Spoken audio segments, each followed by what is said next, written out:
Baik, Shalom, jumpa lagi bersama saya Pendeta Jerry Adu dalam program ilustrasi khotbah Kristen yang lucu. Saya tidak bermaksud untuk membuat Anda lebih fokus pada kelucuan, tapi ini hanya merupakan ilustrasi untuk kita lebih mudah mengerti firman Allah.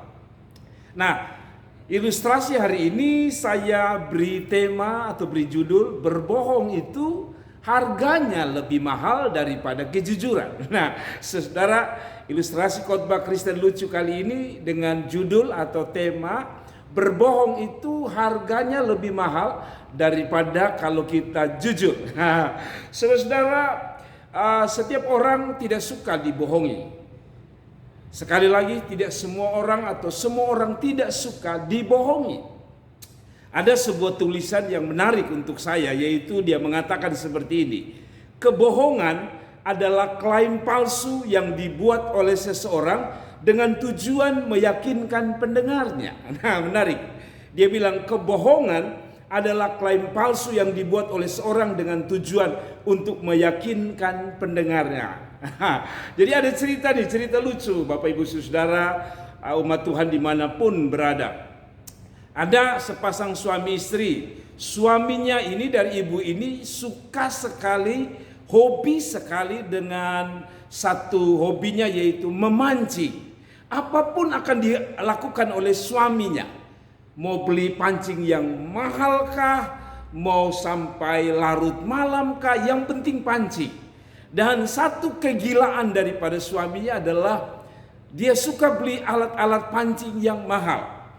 Tapi sisi lain, istrinya merasa bahwa hobi dari suaminya ini hanya mengeluarkan uang yang banyak, dan itu membuat dia merasa bahwa suaminya ini terlalu boros hanya untuk sebuah hobi.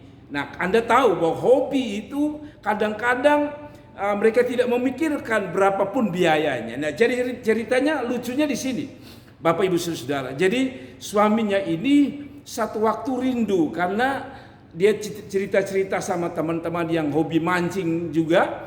Dia tanya sebenarnya rahasia mendapatkan ikan itu bagaimana, dan mereka memberi solusi bahwa harus beli alat pancing yang terbaik.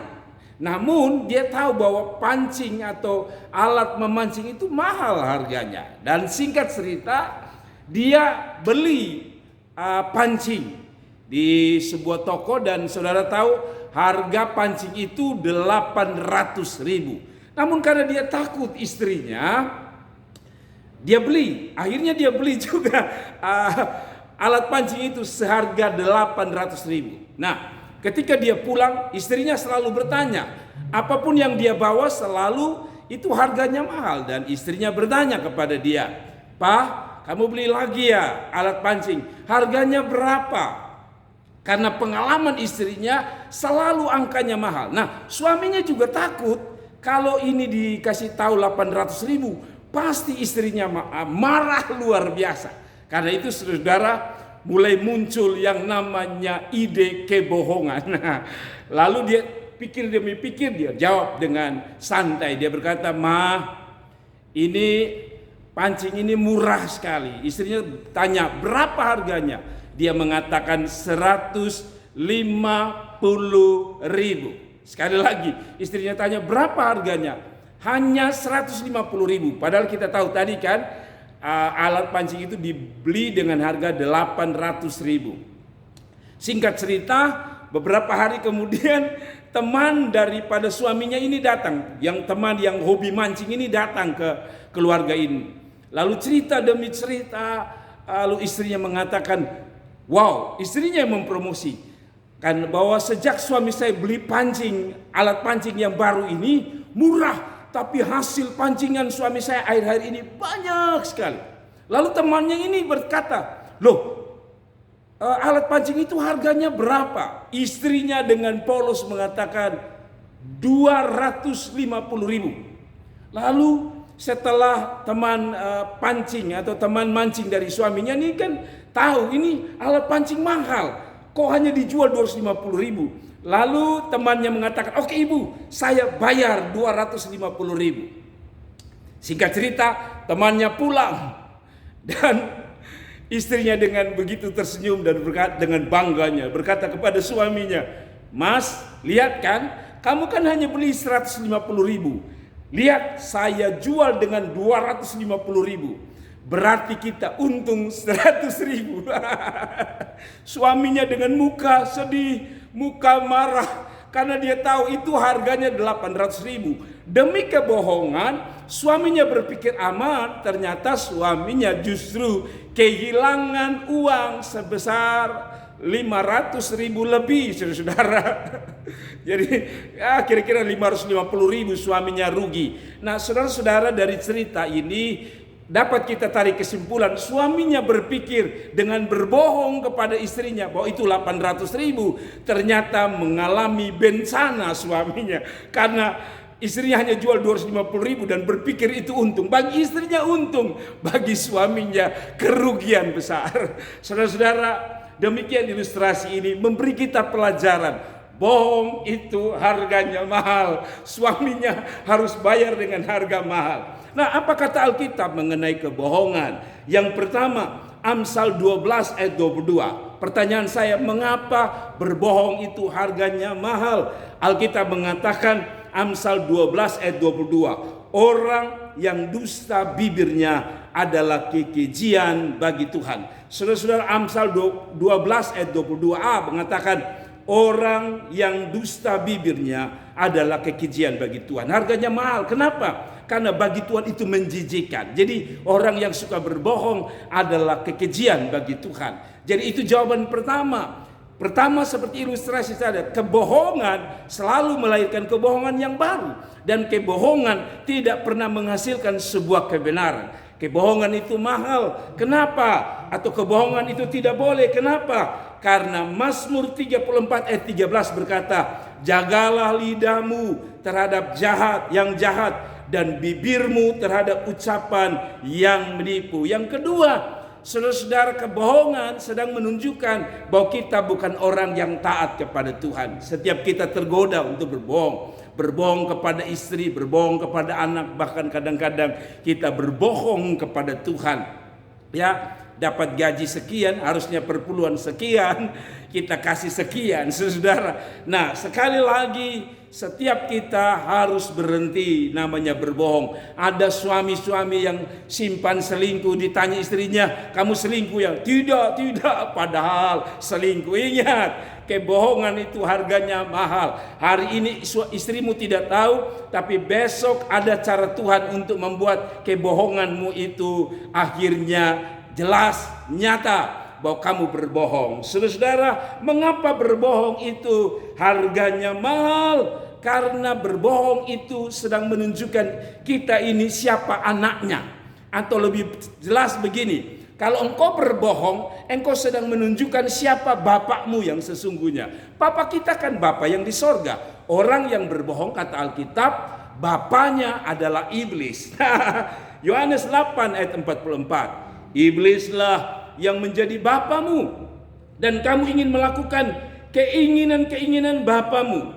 Ia adalah pembunuh manusia sejak semula dan tidak hidup dalam kebenaran. Orang berbohong tidak hidup dalam kebenaran, sebab di dalam dia tidak ada kebenaran. Apabila ia berkata dusta, ia berkata atas kehendaknya sendiri, sebab ia adalah pendusta dan bapa segala pendusta.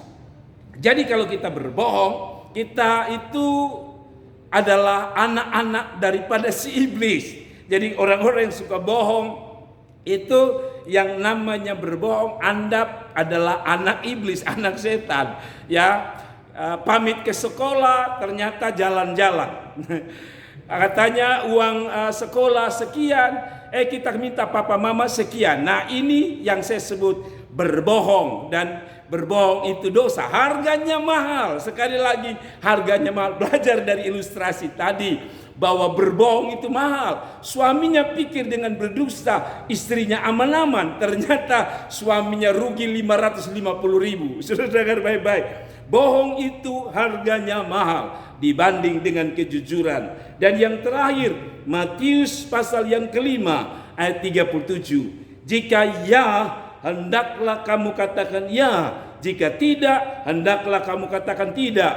Apa yang lebih daripada itu berasal dari si jahat. Saudara-saudara, berbohong itu dosa. Berbohong itu sedang menunjukkan dari mana kita berasal. Dan dikatakan orang yang berbohong itu pasti dari yang jahat. Menurut tadi dikatakan Yohanes 8 ayat 44, bukan hanya bapa iblis adalah bapa pembohong, tetapi di dalam iblis tidak ada kebenaran. Itu sebabnya dalam kekristenan kita tidak mengenal apa yang disebut dosa putih atau dosa hitam.